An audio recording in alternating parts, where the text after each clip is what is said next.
Hey everyone, it's me Valerie, and today I'm going to be presenting the assignment that we had for our startup company, which is basically looking into the industry analysis and target market. Before I start, I just kind of want to give a quick rundown on what my startup company and the idea is and what it's about and how I kind of came about picking that.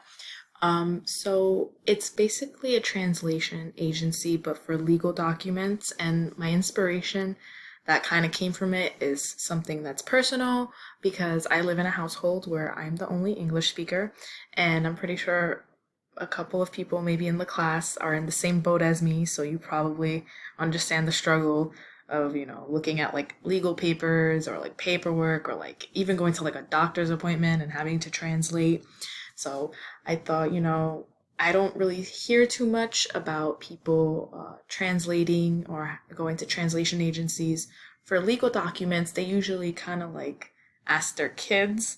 So I was like, okay, well, maybe I can make something, a solution out of that.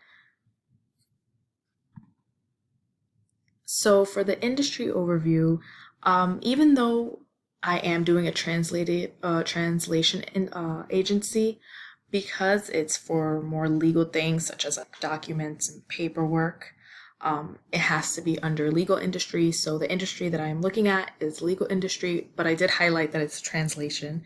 Um, its market size is $39.61 billion as of 2020. I tried to look for 2021, but there really wasn't any updates on that. However, it is projected to reach to $46.21 billion by the year 2027. And there are some trends, and some of these trends include having an AI translation. If you don't know what an AI is, it's artificial intelligence, or machine translation, such as like Google for translation. I'm going to be pretty honest though, I don't really like using Google or AI translations for the simple fact that a lot of the times the translations aren't correct. You have to kind of take into consideration that each language has a dialect, has certain phrases. They're not always going to be so formal. So, yeah. So, the target market I have is basically the demographic, which is people who would need, use, and read the translations that we offer. The age, since it is legal documents, it would be 18 and older. The gender applies to everyone, whether you identify as a woman or as a man or, however you identify as, we're here to help you. It doesn't matter the gender. Instead of ethnicities, I put the languages that are usually looked at for translation agencies and are usually asked for. So, which is usually Spanish, Mandarin, and German. The location that I'm planning on is nationwide, so here in the US. Hopefully, with online advertisements, we could kind of push the word out there about the company, and then with clientele, it becomes more of a word for mouth.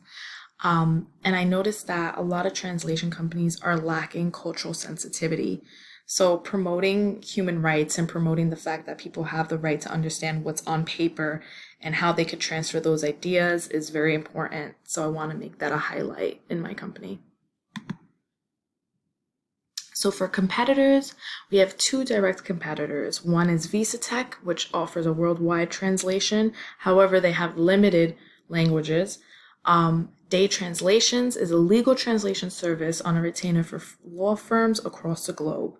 And then an indirect competitor would be online translators such as Google and Google Translate, and sometimes even the app that's on the phone. And how my company differs from these two direct companies and competitors is that we offer a more human sentiment to translations, so we don't always use AIs or machine translations, and we offer cheaper alternatives. So for pricing and forecasting, the average legal document translation cost is around 14 cent to 18 cent per word for court document translations, which basically means and translates that for hourly rates, it would range from $30 to $90 per hour.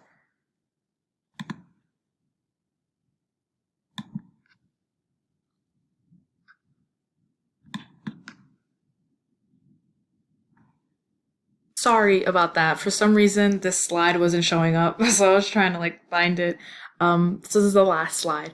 But forecasting for our initial sales. So I'm gonna be completely honest, because we are a newer company, the sales aren't really up to what we would think it would be. So it would be pretty low, but hopefully with the push of marketing and advertising, and as I stated before, online ads, we begin to get some work and the business can start having some sales.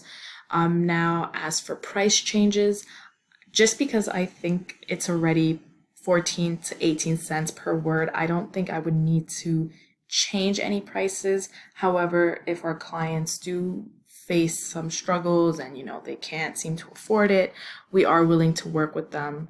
But as of right now, just because the hourly rate is $30 to $50, I don't see a need to change it. So that is the end of my presentation. I'm sorry again about like the cutoff.